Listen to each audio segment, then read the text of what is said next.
welcome back to Nadya's Notes. And I am headed to another theological lecture. Very excited about it.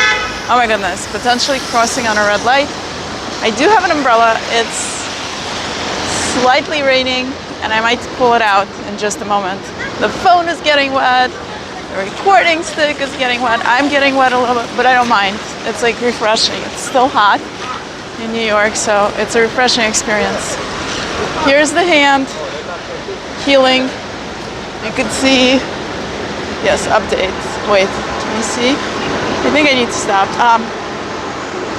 So the top, like, is healing really nicely. It just came together, the skin. And then the bottom was a little bit inflamed because I left the Band-Aid on overnight. I got tired and fell asleep.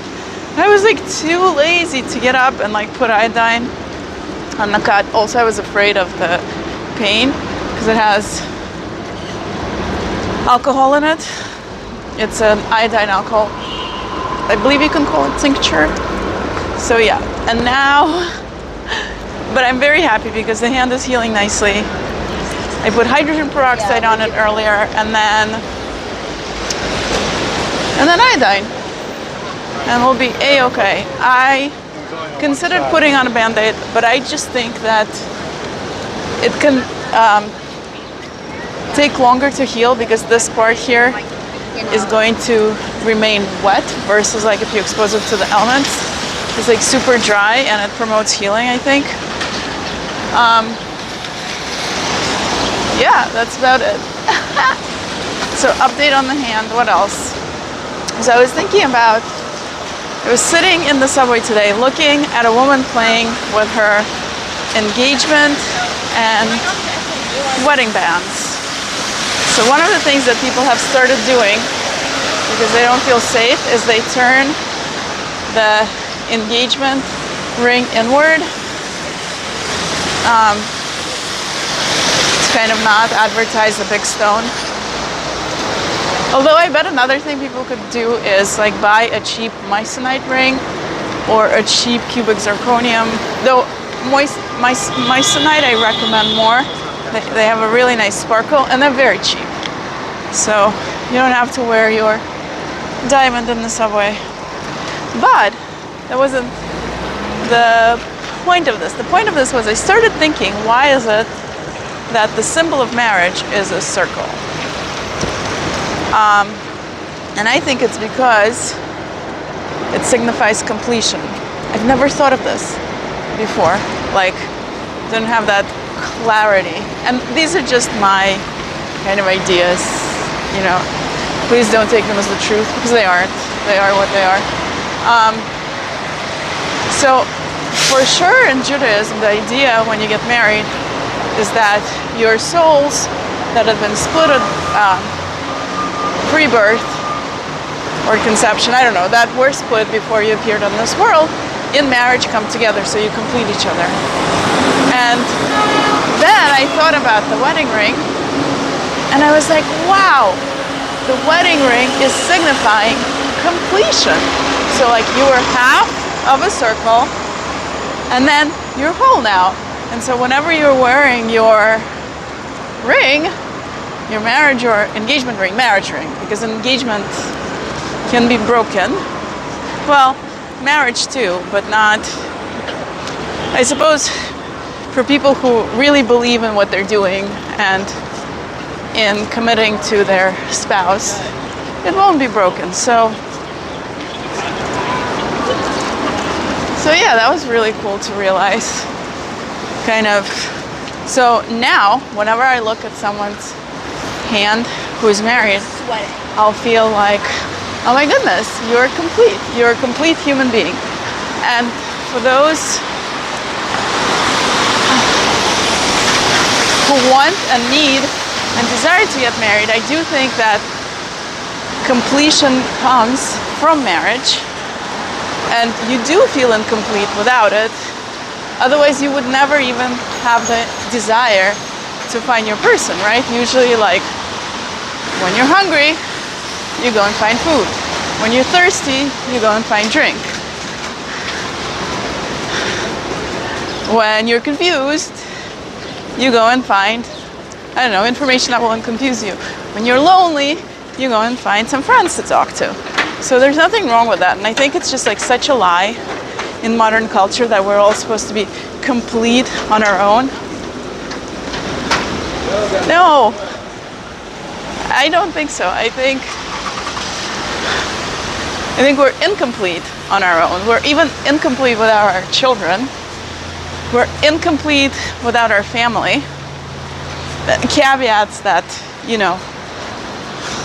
all of these relationships kind of have to aspire to goodness and willing the good of the other, and kind of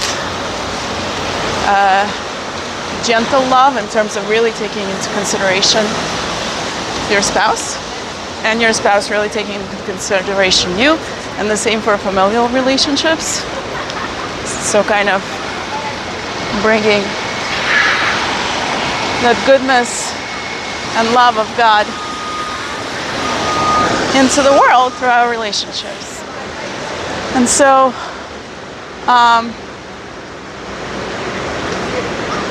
yeah. So just some things that I've been pondering today and wanted to share with you. For those of you who are curious, we're walking on the Upper East Side. I got off at 86th Street. At 86th Street, and I'm going to 97th. So that's around 10 blocks. And for those of you who don't live in New York City and are wondering, that's about half a mile. So in New York, especially in Manhattan, that's the part of New York that everyone knows with the skyscrapers. A city block is, so from a street to a street, like from 91st to 92nd, I'm at 92nd right now, 20 city blocks are about a mile. Avenues are bigger. An avenue, I would assume, is like, we have streets that go from the bottom of the island to the top, and then we have avenues that go from the east side to the west. And so I would imagine that an avenue, the distance between one avenue and another is on average maybe 2.5 blocks, maybe 3. Definitely 2 or more. So, because I have half an hour, I was like, I have to be there by 7. I was like, instead of getting on an uptown train, which would have dropped me off at 96th, and then I would have had to walk a block, 1 block to 97th, and then an avenue to Madison, I was like, why don't I just walk and record? My other plan was to stop by Grand Central on the way and record myself getting a gluten-free donut. They have really good gluten-free donuts at Grand Central. That's one of the major train hubs, train stations in New York. The other one is Penn Station, which got destroyed. A part of it, Moynihan train station, they restored, and it's quite beautiful and kind of grand in a modern sense, but unfortunately the real old, grand, beautiful train station was demolished. And then the reason that Grand Central did not get demolished is because Jackie Kennedy stepped in and fought to preserve Grand Central. I can't imagine how much, like, New York City is not a very pretty city. You don't have these like bright colored buildings. It's more like red brick or gray. Those are the main colors in New York, or now glass. And so the historic buildings, having been designed in a way which is appealing to, I think I want to go up this street, appealing to the human psyche. The old buildings feel peaceful and enjoyable. And the new buildings often feel like, how could we show off or save money or what else? Yeah, how can we show off and pretend that what we're doing is oh so novel and therefore important and go down in history for, I don't know, something.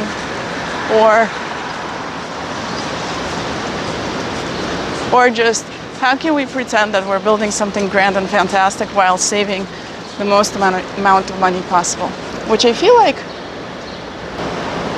is different from the way that very high luxury architects operated before. Because, so one of the ways in which you can tell that a building was well made way back when is if they had budget left over, just like here, let me show you, for decorations on the facade.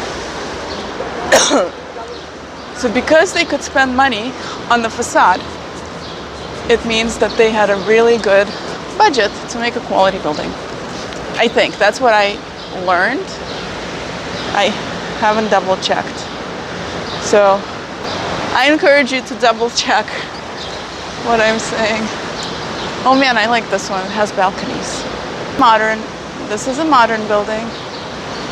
I would say like the 70s or maybe 60s, but this is a really good one because they did balconies.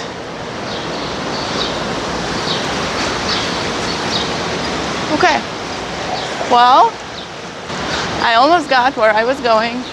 I'm on Park and 96th, and it was such a pleasure to spend time with you. Let me know if you like longer videos or this is like a good length for now.